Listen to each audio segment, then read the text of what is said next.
Hi, beautiful people. Welcome to the Fort Salem Library, where we read you your fanfiction. So sit down or don't, relax or don't, and enjoy these stories in a way you have not before. We at Fort Salem Library do not own Motherland Fort Salem or any of the related characters. The Motherland Fort Salem series is created by Elliot Lawrence and owned by Freeform. This story is a work of fanfiction and is meant for entertainment only. We are not making any profit from these stories. All rights of the original Motherland Fort Salem story belong to Freeform.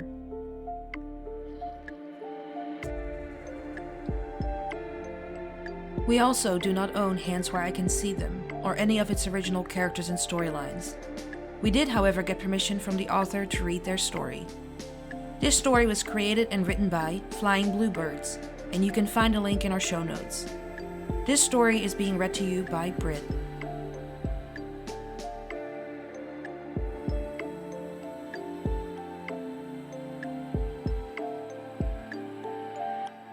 Hands Where I Can See Them. Chapter 16. Unfixable. After bursting into the police department like a complete maniac, Tally had expected two potential outcomes. The first, in all fairness maybe a tad dramatic, was that she would forcefully be escorted out of the building and would receive a formal letter to hand in her badge and weapon a couple of days later. The second, definitely less dramatic, but all the more anticipated, was that everyone would have been so grateful for her new insight that they would forget about her lack of manners and simply allow her to come back to the case without further discussion. In a shocking turn of events, neither of the two became reality. Instead, Tally had ended up in an all-too-familiar room, seated on an all-too-familiar chair, looking into an all-too-familiar mirror, her hands placed on an all-too-familiar table, only that this time, she had been sitting on the wrong side of said table, and it made her far more uncomfortable than she cared to admit. Still, she had tried her best to keep her face expressionless when she had wordlessly stared at Detective Batan, who had been sitting on the chair opposite her, and despite the serious circumstances, had seemed to enjoy the whole interrogation process a little bit too much. Of course, Tally had already been questioned by some officers, back when she had still been at the hospital, but after it had become evident that she had not been able to remember anything, they had quickly let her off the hook. Now, with Tally's memory at least partly restored, the tables had turned. Quite literally, actually. And Tally definitely knew which side of the table she preferred. Tally had almost let out a sigh of relief when she had been spotting Detective Batan entering the interrogation room. She had known she would never hear the end of it, but if it had been Alder, Tally would have probably asked for a lawyer purely to prove a point. No. She had considered herself very lucky that Detective Alder, as her partner, had apparently been considered too close to her to lead the interrogation. Still, Tally could have sworn she had felt Alder's ice-blue eyes mustering her from behind a two-way mirror, and the thought of Alder watching her had been enough to send shivers all over her body. The interrogation itself had in the end turned out to be pretty basic. Even Detective Batan had acted nothing but completely professional around Tally. Her questions had been direct and simple, asking for nothing more than straightforward answers. When did you start to remember? An hour ago. Where were you when you woke up? I don't know, it was dark. Are you sure it's a real memory and not just a figment of your imagination? Yes. How can you tell? How can you tell unicorns aren't real? Detective Craven. Sorry, I just know. I can't really explain it. Was the voice definitely female? Yes. Was it familiar? No. What did it sound like? Sharp, clear, toneless, bare of any real emotion. Would you recognize it? Probably. Then the fun had started all over again. Tally had felt like she kept repeating herself, like she was caught in a never-ending spiral of questions. She had known it was protocol, had known that Detective Batan had needed to make sure Tally wasn't making things up. Still, it had pulled on her nerves, and she had almost cheered when finally, after what felt like an eternity and had in fact barely been an hour, Batan had dismissed her, with a slightly too cheerful, "That would be all, thank you, Miss Craven." Afterward, Tally had simply returned home and fallen right back into her hole of self-pity and misery. The 3 days of rest she still had to take had been the longest 3 days in her entire life. And then, finally, her phone had been ringing, and Captain Bellwether had informed her that she had been cleared to come back to work. Tally had been certain that getting back to work would help her to finally feel better, but it had soon turned out that it would not bring her the relief she had been hoping for.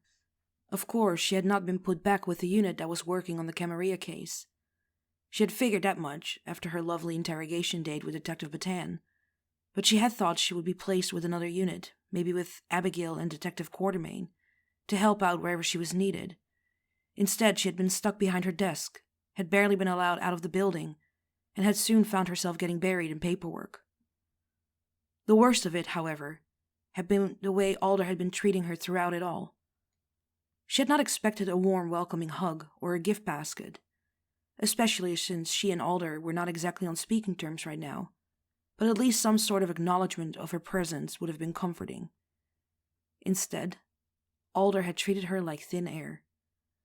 She hadn't talked to her, hadn't even looked at her, and had seemed to stare right through Tally whenever they had been in a room together, and at the same time, she had watched her like a hawk, had made sure that whenever Tally had been lingering around, desperate to catch something, anything related to the Camarilla killer case, the topic of the case would be avoided at all cost. At this point, Tally had no idea what was going on anymore. She didn't know whether or not her memories had been helpful, if there was maybe a new lead or a new suspect, and was absolutely clueless about the current plan of action. It was slowly driving her insane, because if there was one thing that Tally hated more than anything, then it was not knowing. She had considered confronting Alder to just corner her up in the attic once more. She had considered screaming at her to let all of her frustration out. She had considered grabbing her ridiculously form-fitting pantsuit to make her understand just how mad she was. And yes, maybe she had almost considered backing her up against her table, to shove her body against Alder's and capture her lips in an angry kiss, just to throw her off. In fact, almost all of Tally's thoughts somehow seemed to result in this. And she hated it. Hated how much she needed Alder close, how much she was longing for her. Her touch, her warmth, her lips. In the end, she hadn't acted on any of her thoughts. She had forced herself to push through, had told herself over and over again that this time it wouldn't be her to cave in. But with every day she had headed into the police department just to vanish behind her desk until the end of her shift, it had become harder and harder to resist. The nights were even worse. The nightmares of her abduction kept taunting her, but soon they were no longer the only reason she was lying awake each night. More and more often, Alder's face was ghosting through her thoughts. Each cold stare, each unreciprocated smile, each disapproving hum burned itself deep into Tally's memory. They all left a sinister trail of depression and rejection inside of her, and the idea that she had no idea how to fix the hole that Alder's coldness and indifferences left, her stupid and maddening professionalism was burning into her heart, did nothing to ease her pain. Today was no different. Tally had spent another dreadful day sorting through paperwork, and the constant sound of buzzing voices around her had left her with a dull headache. She had barely managed to eat dinner, and despite Rael's and Abigail's worried glances, had excused herself to her room shortly after. So now she was lying in her bed, tossing and turning around, knowing fully well that sleep wouldn't come anytime soon. In an attempt to distract herself, Tally reached for her phone. She absent-mindedly scrolled through her messages and then stopped, her finger ghosting over Alder's name. She knew it was pointless, knew that dwelling in old memories would do absolutely nothing to make her feel any better. Still, she clicked on the chat, and for a moment only stared at the screen. Without fully intending to, her fingers started to type out a message. "I miss you." And she did. She missed silently working beside Alder.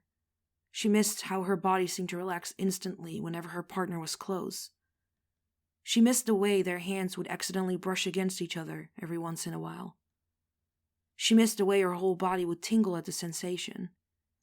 She missed the sound of Alder's voice, She missed her teasing smile and the way her ice-blue eyes always seemed to linger a moment too long on Tally. Goddess, she even missed her snappy remarks. And most of all, she missed the way Alder made her feel. She truly did.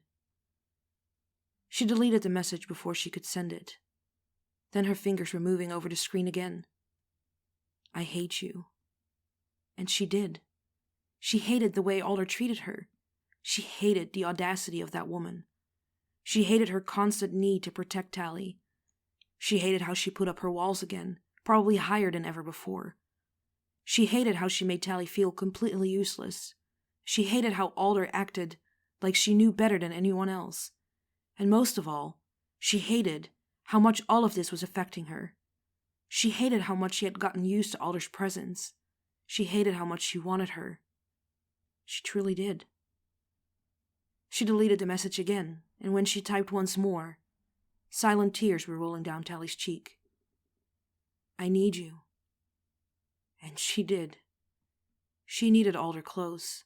She needed her by her side. She needed her to trust her. She needed her to stop pretending. And she needed her to tell her that everything was going to be okay. She needed her to accept the fact that she couldn't save anyone. And most of all, she needed Alder to finally start loving herself. She needed her to see just a glimpse of what Tally saw in her. She truly did. When she was about to delete the message as well, her fingers froze and her eyes widened in surprise. For a second, she believed that her tear-clouded vision was playing tricks on her. But no. Next to Alder's name, 3 dots had appeared, indicating that Tally was apparently not the only one still awake.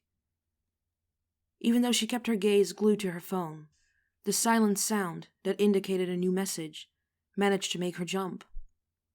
Shouldn't you be asleep? Tally's fingers were faster than her mind, and before she could overthink, she had already typed out a reply and hit the send button. Shouldn't you be? Touché. Just a lot of things on my mind. Almost immediately, Alder was typing again, but then the 3 dots vanished and didn't seem to reappear. Tally waited for several minutes and was already getting used to the thought that this had probably been it when her phone beeped again. Tally could feel her breathing quickening when she read the message. Can we talk? No. Her mind immediately started to scream at her. No, you can't. No. Tally wouldn't cave in. She had every right to be mad at Alder. No. She wouldn't listen to her. She wouldn't want to hear any of her stupid apologies and use her opportunity to move on from this mess. No. Yes, she typed.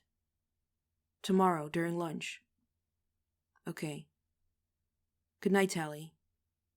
It took every last bit of Tally's self-control not to reply to the last message, and in the end, she threw her phone across the room and buried her face in her pillow. But she didn't. Needless to say, she also didn't sleep that night. The next day, time seemed to pass too quickly. Yet not at all. Tally was fidgeting, was barely able to concentrate, and felt another headache approaching. She was distracted. Alder was the only thing on her mind, and she hated every second of it. She had planned to get into the conversation without any expectations, and with a clear mind, bare of any emotion. She was already failing miserably. When it was finally time for her break, her knees were shaking, and her heartbeat had quickened to a worrying pace. She met with Alder in the lobby, and the pang of disappointment washed over her when her partner still barely managed to look at her. Alder kept her gaze on the ground the entire time, and after greeting Tally with a curt nod, quietly suggested to go for a walk. The older woman seemed to have a clear destination in mind and led the way.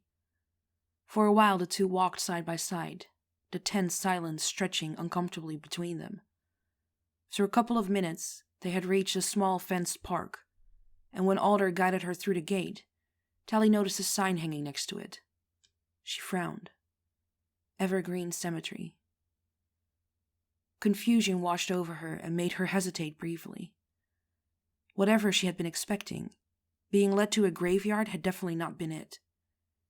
Still, she followed Alder through the gate and over the grounds, curiously looking around, but without spotting anything that would explain their presence. Then after another minute of walking, Alder stopped so suddenly that Tally almost crashed into her. She recovered fairly quickly, but still needed a moment until she realized they had stopped right in front of a grave. It looked just like any other grave that had passed, and fresh flowers were placed in front of it. Even though it seemed to be in good shape, the inscription on the tombstone was barely readable. Tally tried anyway, and once she had managed to make out the name, her heart dropped, and the silence between her and Alder felt heavier than ever before. Finally, Tally turned towards her partner and hesitantly started to speak. "Is this my sister's grave?" "Yes." Alder finished her sentence, her words plain, her voice firm, yet Tally didn't miss the slightly pained twist in it. "Why did you take me here?" Alder started to shift uncomfortably, and for a moment seemed to be uncertain about her own intentions. But then she lifted her head, and finally, looked at Tally. It was the first time in ages that she recognized the woman in front of her. Gone was the carefully constructed facade, the coldness, and the indifference. Instead, Alder's eyes were filled with uncertainty, doubt, and a desperation that took Tally completely off guard. This must be the most vulnerable she had ever seen Alder, and it was almost enough to make her forget about everything, close the distance between them, and wrap her arms around her partner. Almost. Instead, she only stared back, carefully waiting for Alder's next move. "I wanted to talk to you. I wanted to explain. And this place?" Alder's voice broke slightly when her eyes ghosted over her sister's name on the tombstone. "This place is one of the main reasons why I am the way I am. Alder was visibly struggling now, as she desperately tried to find her words. Tally knew that sharing something this personal was incredibly hard for her, so she smiled at her encouragingly, in an attempt to lift some of the weight off of Alder's shoulders. "I think I get it. This place must be meaning a lot to you." But Alder raised her hand and interrupted her before Tally could even finish her sentence. "No, I don't think you get it. Please just give me a moment. I need to do this, Tally." Tally only nodded, and after a moment in which Alder closed her eyes and took a couple of deep breaths, she started to talk again, her arms crossed in front of her chest, like a barricade, the last piece of armor she was able to maintain. "My sister, Elizabeth. She was everything to me. Our parents died when I was still a teenager. My mother had cancer, and my father couldn't handle watching her die. We were all that we had. When I saw my mother for the last time, I was sitting next to her bed, took her hand and promised her I would protect Elizabeth with everything that I had." A tired smile crossed her face when she turned once more towards the grave. "And I failed. I failed them all. My mother, my sister, myself. The day Elizabeth died, when I kneeled next to her dead body, when I swore that I would never let something like that happen again, something inside of me broke. And I don't know if I will ever be able to fix it." Her voice turned into a breathed whisper, and she turned her head to look directly at Tally. "If anyone will be able to fix it. You will never know if you don't allow yourself to try." "No, I guess I won't." There was another moment of silence between them. Tally took a couple of steps towards Alder, not quite able to touch her just yet, but still close enough to feel her body vibrating with tension. She looked at her, eyes wide open, silently asking her to continue, and finally she did. "That thing between us, that tension, this attraction, I don't know what it is. I don't know how to handle it. It scares me." She released a shaky breath, and her voice dropped even further. "Tally, it scares me so much." Tally's heart skipped a beat, and her whispered reply came so quietly that she wasn't sure Alder heard it at all. "Me too." She wanted to reach out, wanted to put her hand on Alder's arm, wanted to comfort her, It would be so easy. Alder was so close, but her hands remained motionless, pressed against her sides. I am not asking you to forgive me for what I did. I shouldn't have gone behind your back to get you off the case. But you have to understand that I'm not sorry for wanting to protect you. I will always protect you, Tally, no matter what.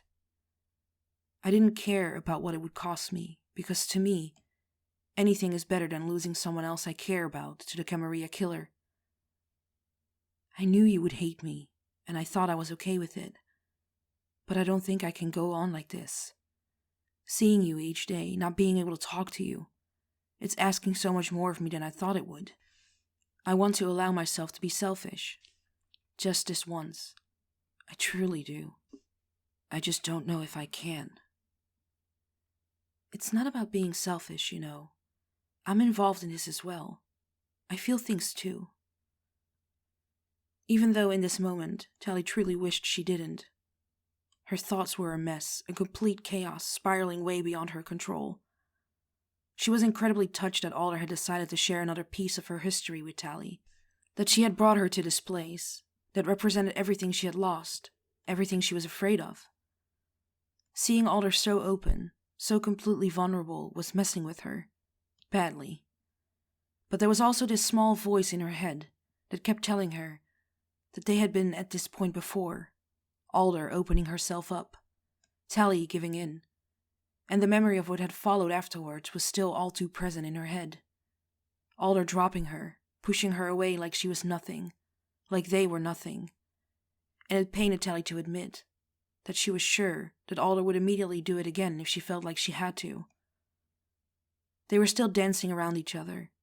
Alder still couldn't acknowledge the true extent of her feelings for Tally. She still couldn't see how much she was standing in the way of her own happiness. And at that moment Tally realized that if they would go on like this, it would break both of them eventually. It was this realization that made her straighten her back and take a deep breath. She felt Alder staring at her, noticing the change that was going through her.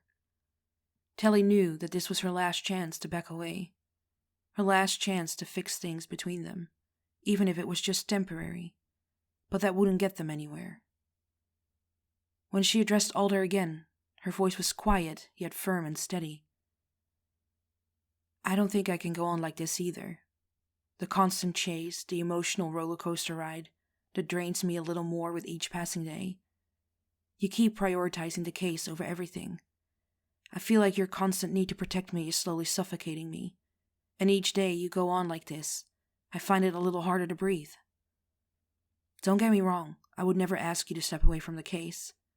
I know how important it is to you, and how desperately you need to catch the Camarilla killer. I get it. I really do. I just want you to think about if it's all really worth it. Is it worth the constant pain you're putting yourself and the people around you through? Is it worth the misery? The loss of control over your own life? I think if I would ask you right now to choose between me and the case, we both know what your choice would be. There's no need to deny it, but I am asking you once again, is it all truly worth it, Sarah? Sarah visibly flinched at Tally's use of her first name. Tally. Her voice sounded apologetic, almost begging. Yet the pained expression on her face told Tally everything she needed to know. Everything that she deep down had already known, but had decided to ignore because it was just too painful to face. No, she shook her head, and walked a couple of steps back, bringing some much-needed distance between herself and Alder. Then she braced herself for her next words, and driven by the constant rejection, gathered courage she didn't know she possessed. Let me make one thing clear. This tension between us, it's not just some weird sexual attraction. I feel things for you that are deeper than anything I have ever felt for a person before. I feel so much for you that I cannot even put into words how much the last weeks of not talking to you, of not being close to you, have messed me up. And I know that you feel like this too. I want to explore this. I truly do. But I need to know that we are on the same page here. I need to hear it, Sarah. So tell me, Does this mean anything to you? Tell me what it means. Tell me what I mean to you." What followed was silence that was louder than any words could have been. They stared at each other, quietly fighting a battle driven by repressed feelings and overflowing guilt. But when Sarah broke the eye contact and let her eyes wander to the ground, Tally knew she had lost. That she had lost her, had lost them, or whatever they could have been. "You don't know what you're asking of me," Sarah was half snapping, half pleading at her to drop it. But Tally was done with all of her vagueness. She needed clarity. She needed honesty. And it didn't seem like she would receive either. "No, Sarah, I know exactly what I'm asking of you." Usually she would keep pushing Sarah, would keep confronting her with everything she was afraid to admit out loud. But Tally was tired. She was tired of trying, of constantly putting herself out there, so open, so vulnerable, only to receive another mental slap in the face. So when Sarah didn't reply, Tally only sent one last, defeated smile her way. "Well, I guess that means we're done here. I give up. Congratulations, Detective Alder. You got exactly what you wanted." And suddenly, it was Tally who was all cold and professional when she turned around and walked away, leaving a completely stunned Alder behind. Back at the police department, Tally tried her best to drown herself in work. Alder arrived only a couple minutes after her, and even though Tally did her best to ignore her, to keep her eyes focused on the files in front of her, she noticed that Alder looked just as miserable as Tally felt. Still, she forced herself to block out the wave of pity that was about to wash over her, threatening to bring down the constructed indifferences she had built up around her. Alder had made her choice. She had made it loud and clear, and now she would need to deal with the consequences, no matter how much it hurt Tally. It was for the best. So when she could hear Alder walking towards her sometime later, Tally didn't turn around in her chair. Instead, she kept her gaze down, even when she felt the warmth of Alder's body right behind her, and the sudden closeness made her body tingle. When she addressed her, her voice was cold and expressionless, just like Alder's had been so many times. "Detective Alder, I don't recall you being involved with the case I'm currently working on." "I am not, but..." Tally didn't let her finish. "Then I would appreciate it very much if I could continue to work on this report in peace. There's nothing left we need to discuss." She heard Alder exhale behind her, could practically feel her shoulders drop and resignation wash over her. Alder turned around without another word, and while Tally was very much aware of the fact that the eyes of her partner followed her for the rest of the day, she was relieved that she didn't try to approach her again. Then, after the longest shift of her entire life, it was finally time for Tally to head home. Tally was exhausted and couldn't wait to lie down in her bed, to release all the tears she had been holding throughout the day. She got up, sighed quietly, and was just about to grab her jacket when she heard the sound of Detective Batan's voice from down the hallway, right where the interrogation room was located. "That will be all for now, Miss Brand. Thank you for your time." It was the reply that followed that made Tally's blood freeze and her eyes fly open. "Oh, please. It was no trouble at all. Anything that helps to make the streets of Boston a little bit safer." Tally spun around, barely managing to catch a glimpse of the blonde woman next to Detective Batan. Her words were out of her mouth before she could stop herself, loud enough for probably the entire department to hear. "That's the voice I heard. That's her. That's the woman who kidnapped me."